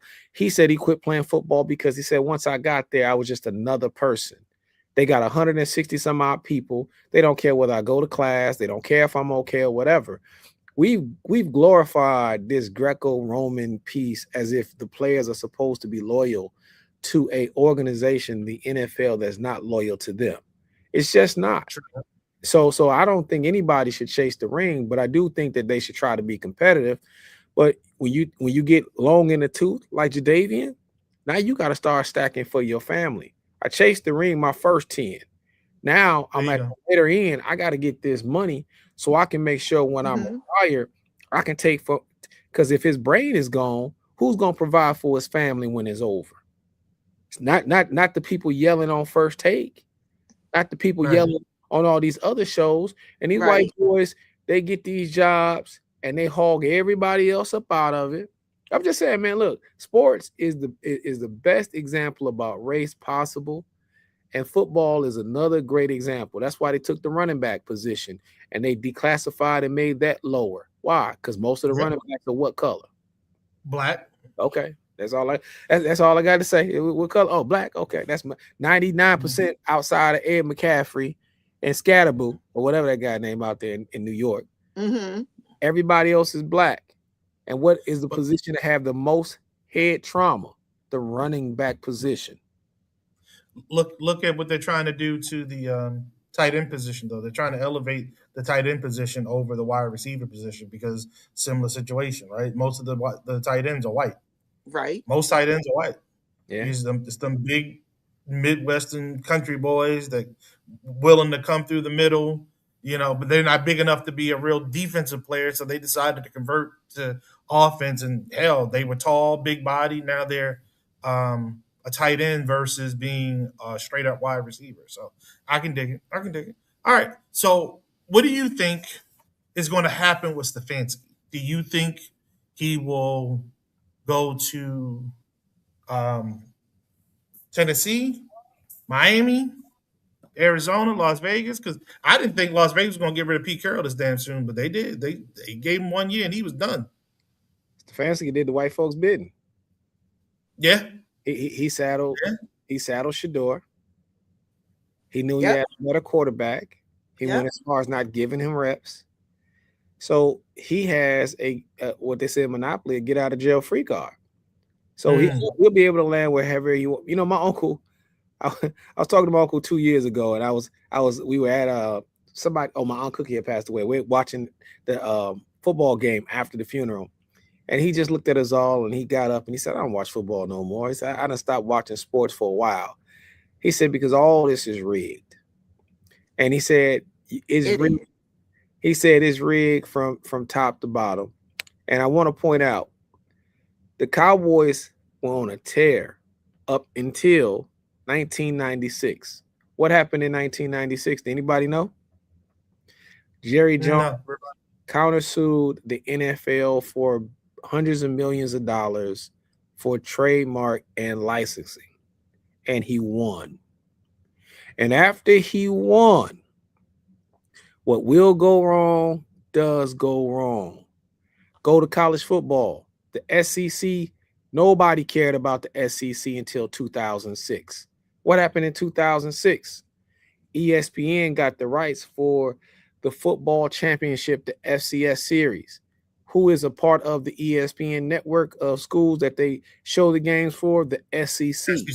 So in order to make the SEC more predominant, because remember, up until that point, it was Florida State, it was Notre Dame, it was Michigan, it was Nebraska. It was not SEC schools. Since that time, that deal, USC had their long run.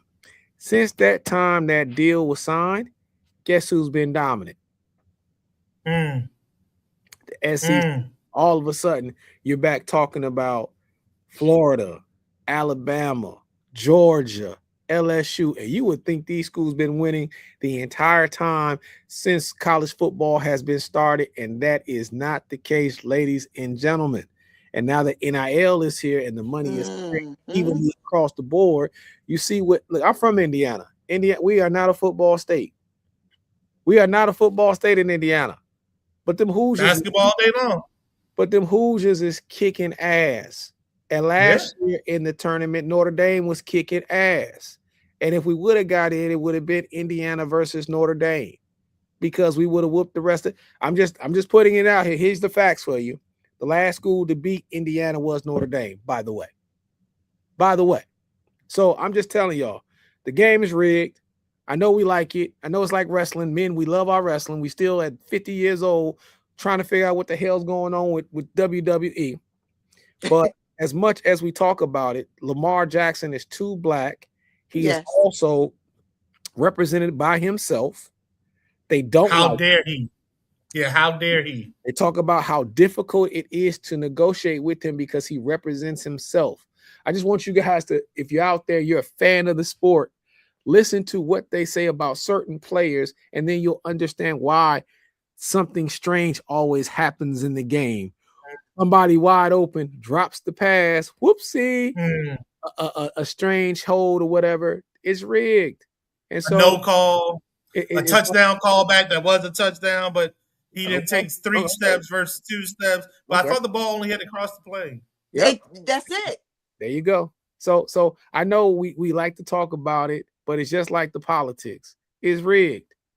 It is rigged. It is. It's 100% across the board rigged. And once they put the gambling aspect into it, the rig got more, more potent. You can't tell me last year Henry did not get that rushing record You gave it to Saquon Barkley because Harbaugh sit him down. Same thing you did this year. This guy is trained for this. When you let this horse loose, that boy tears it down. But you got him on the side. Mm-hmm. Yeah. It's the money thing for them. Like you said, it's rigged. But now they've come up. Oh, these people like to bet. They already know what we've bet. That's why that cutoff stops. Okay. Tell me how Loop is going to miss that kick. Yeah, Tell me for real, right? how. They told him to. I mean, hey, listen. Hey, look. They told him to. And if you talk to ex-players, the ex-players will tell you as much. There's certain things that take place. There's certain conversations that you cannot have. There's certain things. That's why we could take this back to basketball and Jordan. He did not retire, y'all, because of he wanted to play baseball. He got caught betting. Yeah, I remember that. Yeah. Magic Johnson did not have HIV. He got caught betting. Yeah, come on. Listen, man. Y'all listen. Magic had HIV longer than anybody you know. Anybody. And he was marketing healthier than all of us. And was marketing the drugs and the whole nine. How you got HIV, but the woman you married to, and if you know anything about HIV, women are more susceptible than men, but his wife has his baby, and the baby and the wife don't have HIV. Nothing. Now listen, if you don't understand math, 1 + 1 is still 2. I don't care how they tell you to break it down. But if you want to keep on believing in Santa Claus, and you want to believe Jordan is the greatest player ever, and they got a whole series of phantom calls to send him to the foul line, because he was the one black person that they know wasn't going to speak up against the system. Mm-hmm. They knew they didn't have a Muhammad Ali in this country, boy. They know he just wanted to play and hump on white women. That's all he wanted to do. And he only married his wife because he could not get endorsement deals with having babies out of wedlock. Yep. And you can go and look up the Sports Illustrated story with him, Dale Davis, and a few other athletes had the baby by the same scraggly looking white woman. This white woman had a baby by a basketball player, a baseball player. They thought she had a baby by a hockey player, and they all had the same agent. Now, he was supposed to pay that woman $250,000. I'm telling you the truth. You can look all this stuff up. That's why I'm telling you, they know what they're doing. The demographics. Let's go back to algorithms again. Most of the men who are jobless, they sit and they watch First Take all day long. They all watch Stephen A. Smith. And if you're jobless and you're watching Stephen A. Smith, you're probably mad at the system. That's why you a fan. That's why you can take that red pill logic. And that's why you can also take that BS conservative conversation. They know that. They know that demographic. So they understand how to manipulate, when to manipulate, and who they can play with. They understand this. So when you sit back and you say, why do they hate LeBron James? We should love LeBron. Everybody. Why? Black man, no college degree. He not only put himself on, he put his team on. He got the same wife. He got the same children. He's a billionaire, self-made without a college degree. He said, I ain't got to come to your university to understand the game. LeBron was telling other players, don't sign that contract. You get more money if you take 4 years versus 6 years. I'm just telling y'all the difference between power and a puppet. Mm-hmm. One guy they can control. That's your guy, MJ. The other guy they can't control. That's your guy, LBJ. But everybody still loves MJ. I'm just telling you, that's the problem with the psychosis of sports. And sports have always been started his own school. But sports have always been related to politics in this country. We've always supported the black heavyweight champ. When I seen black folks going against Floyd Mayweather, I don't care what Floyd. And then you see what kind of person Floyd is afterwards. He's a coon for sure. But I'm telling you, you got to be able to look at this stuff and be able to tell the truth. You got black folks out there cheering on Jake Paul, this blonde hair, blue-eyed white boy. I'm just telling y'all wanted Deontay Wilder to lose. I'm just telling y'all the psychology of the sporting fan in this country, of black folks especially. You are never going to find a Mexican going against a Mexican fighter. Never. You're never going to find a Puerto Rican going against a Puerto Rican fighter. But you're going to find us in this sports dichotomy. You're going to find us as long as there is a Stephen A. Smith on the goddamn screen. We're going to cheer on the opposite person. So you brought up sports. I'm going to bring it back to politics because no. Years ago, there was a question I wanted to get in. Okay, there well, was a question 5 years ago, we were talking about George Floyd. How come they ain't talking about what happened in Minneapolis on the sports shows this week? True that. Andre said, you think LeBron James is not controlled? Man, listen. Andre, whoever you are, you better check the example. The example is you support your friend that is successful, and we treat that person like a franchise. If Dr. Chris is my friend and she's great at what she's doing, my job is to elevate her, which elevates me and everybody else around us. That's the example of LeBron James. Stop comparing him to MJ, because MJ ain't elevate no goddamn body around him. There's nobody rich around him. So and I hate to say this to whoever asked that question, but sometimes we got the sassiness about us. We like to argue just for the sake of arguing sometimes. You got to understand the example. The example is a free man because the power is being able to establish your business. That's why when you hear them talk about LeBron, they talk about the power he wields. They never talked about Jordan in that fashion. So all of the versus us against us. Well, I don't know about that versus us against us when one person clearly don't give a damn about us. MJ don't care about us. Nope. He don't care about us. And how y'all dogged Isaiah Thomas, whose family was always into politics on the west side of Chicago for Michael Jordan. That's a lot of coonery going on there too. Chicago belonged to Isaiah Thomas. That's where he's from. Jordan ain't from Chicago, but that's what you do when white folks tell you that the ice is cold. Yeah. You go drink that ice. Yes. Because you think he did something, man. Listen, people been skywalking before Mike.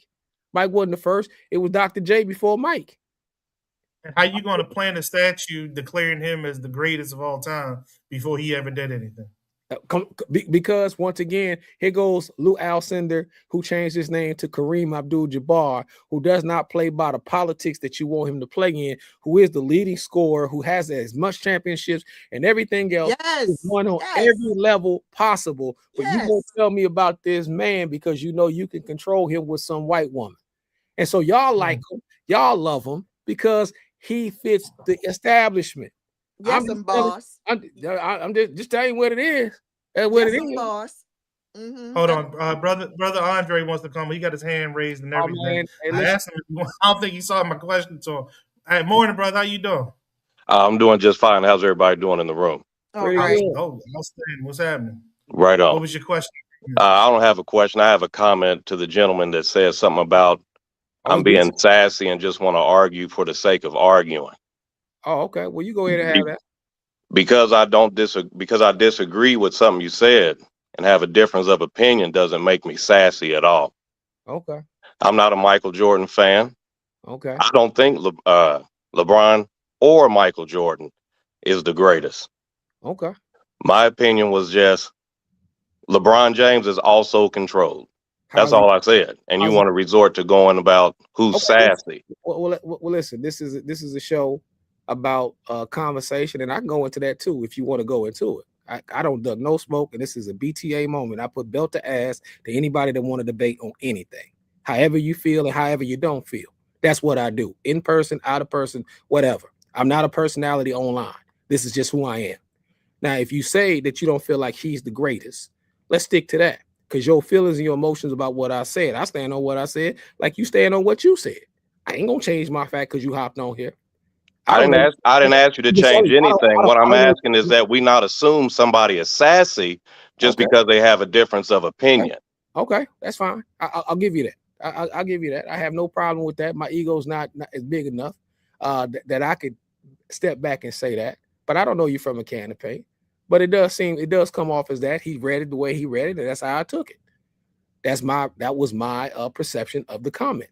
Now you hear it. Now what do you really want to say? I said what I really wanted to say.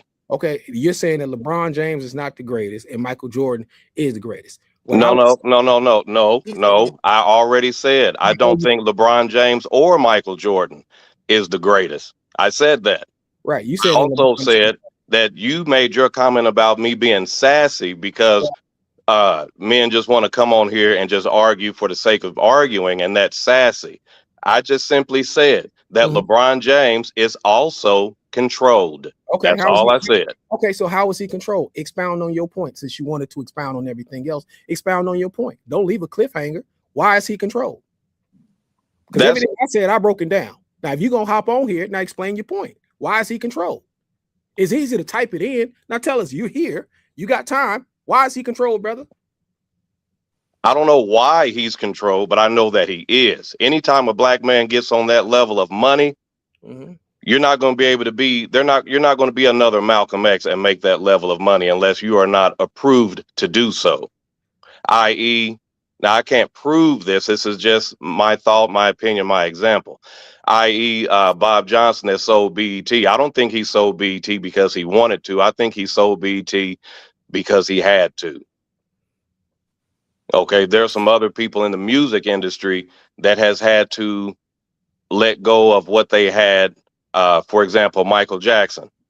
I don't mean to bring up conspiracy theories, even though conspiracy theories have already been talked about on this show. But I don't think all that happened to Michael Jackson because he was guilty of all those charges. I think those things happened to Michael Jackson because he could not be controlled, and they wanted his huge, huge catalog back. They did not want one black man being the most powerful person in the music industry as a whole. Right. My only opinion is that when you get that big, you're not going to be that big for this long unless you are controlled. Well, I would say he would be bigger if they wasn't constantly putting him up against Michael Jordan, because they were not constantly asking about Lou Alcindor or Kareem Abdul-Jabbar during Jordan's reign. They never kept bringing up Cap had 6 rings when they crowned him the greatest. They weren't ushering in other people around Jordan saying, hey, give me this person, until the betting scandal took place when they thought they had Penny Hardaway and other people. But they still were not calling them the greatest. They were not putting them up there like Kevin Durant. A lot of what we see is about perception. So when we start talking about control, they control the narrative for sure.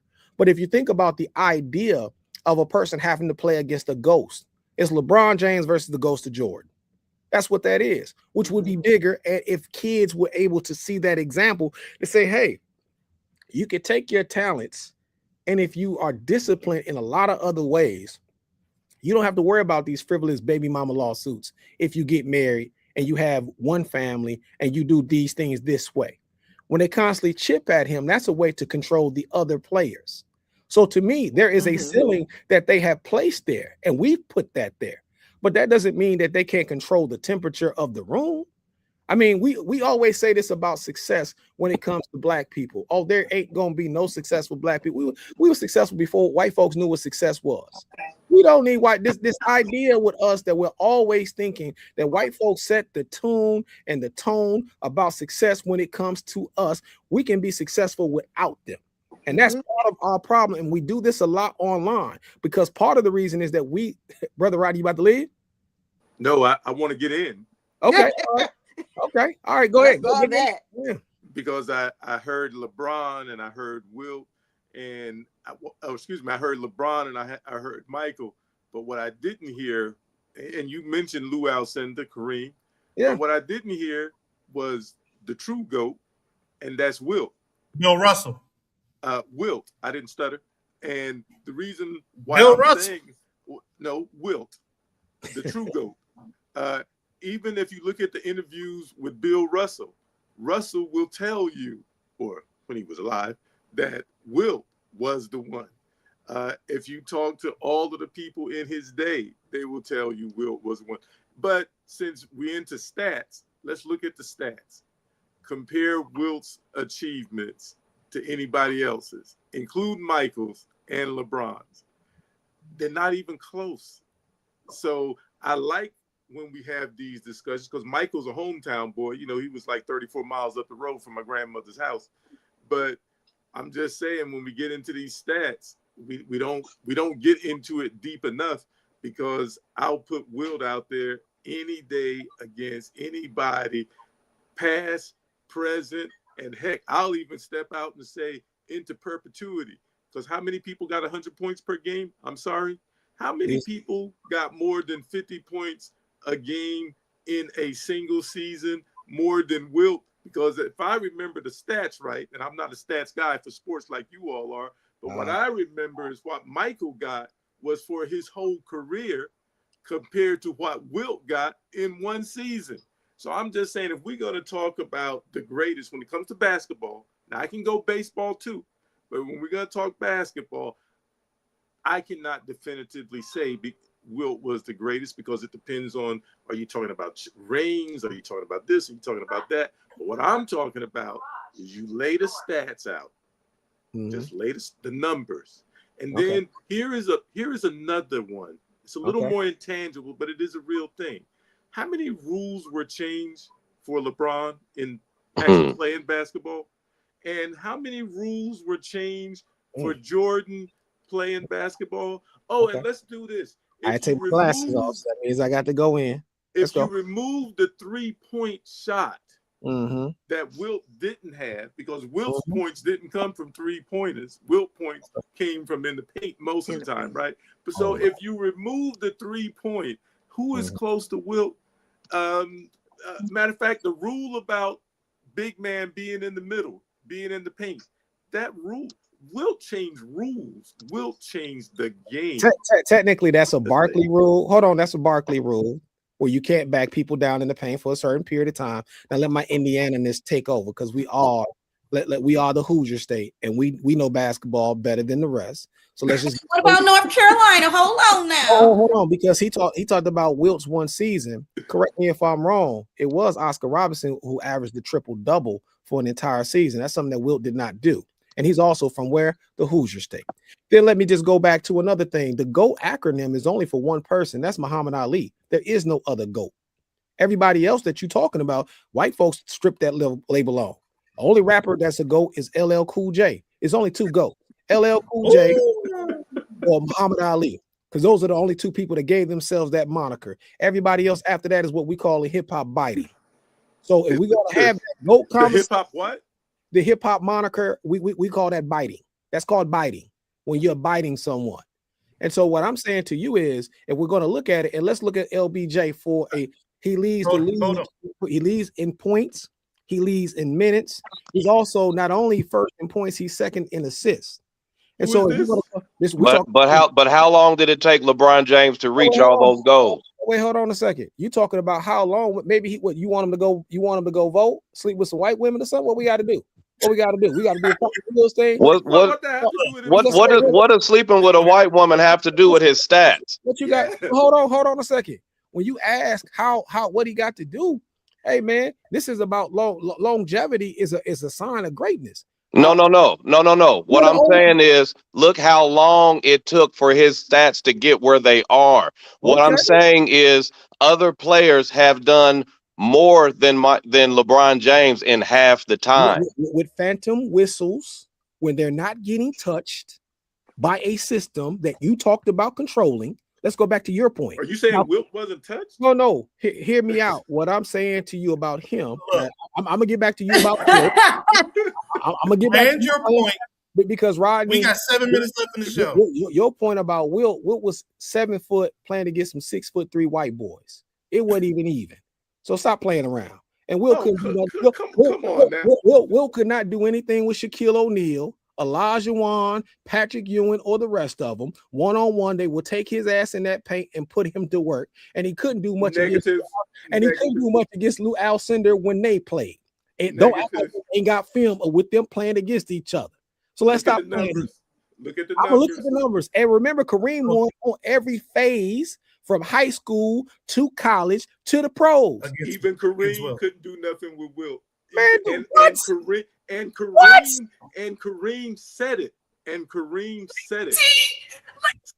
As a matter of fact, Kareem said he learned from Wilt. That's called being humble. That's called being humble. That was about being hyperbolic.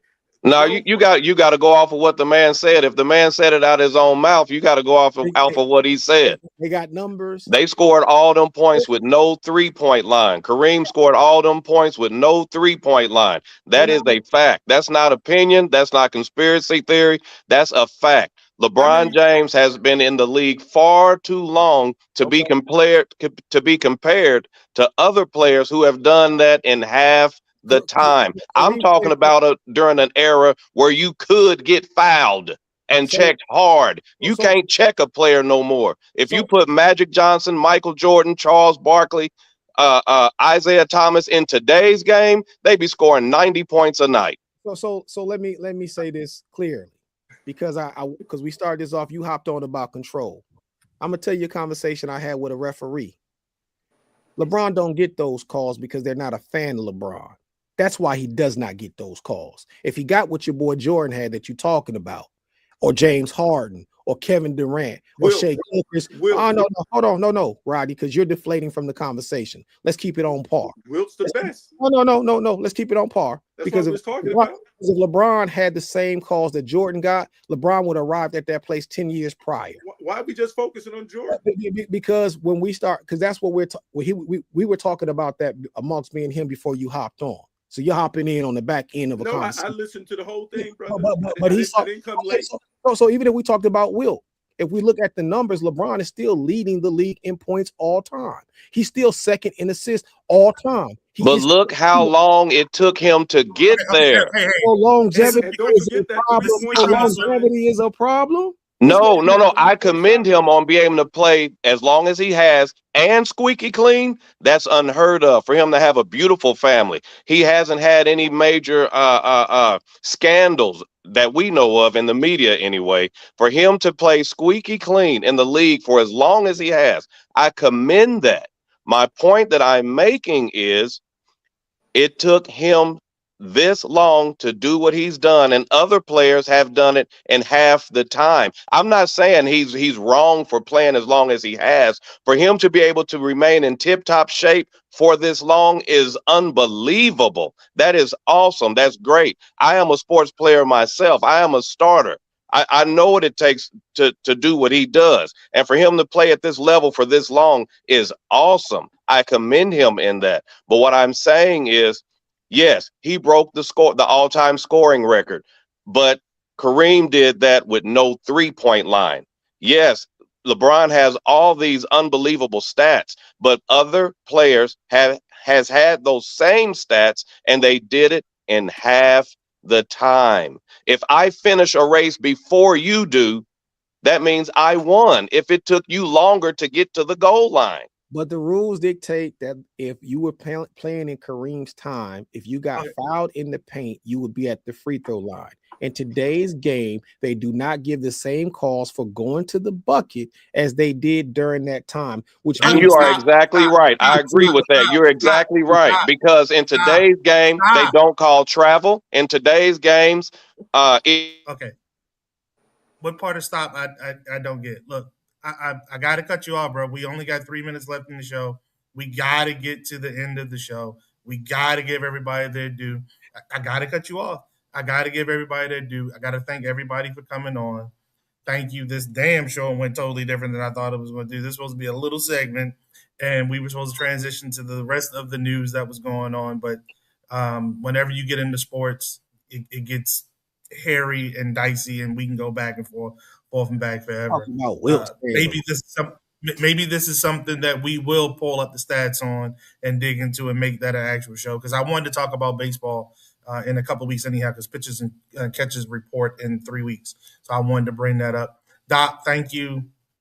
Teresa, thank you. Brother Andre, thank you.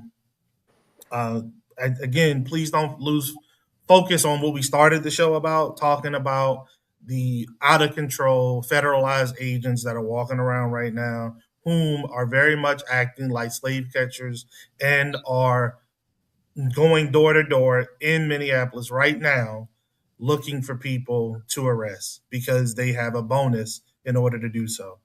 Please protect yourselves. Please protect your families. Keep and get as much information as you can. Disperse that information amongst the folks that you love, you care for, your neighbors. And most importantly, keep yourself ready and prepared so you don't wind up in Gitmo or some other daggone black hole spot that they may put you in. Family, that is it for this week. We thank you all for joining us. As we always say about this time, if ain't nobody told you they love you, we do, and damn thing you do about it. Until next week, family. Peace. Wilt Chamberlain?